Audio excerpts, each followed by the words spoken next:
Welcome back to my YouTube channel है त साथीभाइहरू। आज चाहिँ कामको लागि आइयो। बिहान 6:30 बजी उठेँ। आज निन्द्रा धेरै पुगे जस्तो फिल भइरहेको पनि छ।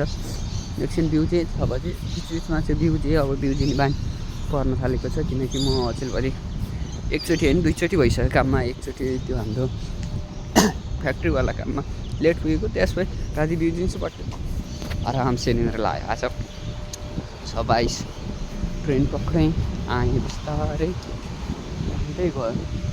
हो फर द बेस्ट भन्ने बस्ने हो। अब खासै केही कुरामा चाहिँ असर पर्छ जस्तो मलाई लाग्दैन। अब यो एरिया जुन चाहिँ म आएको छु यो चाहिँ सबै फ्याक्ट्री एरिया रहेछ। सबै फ्याक्ट्रीका कामहरू चाहिँ यहाँ भइरहेछ। So far better and best भनौँ। अब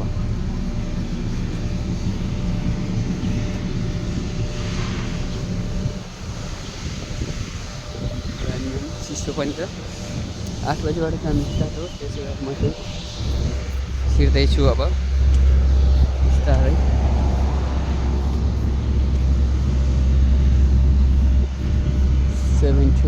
QA मेरो चाहिँ खास 62 हो, त्यसो भएर हेर्दैछु है म।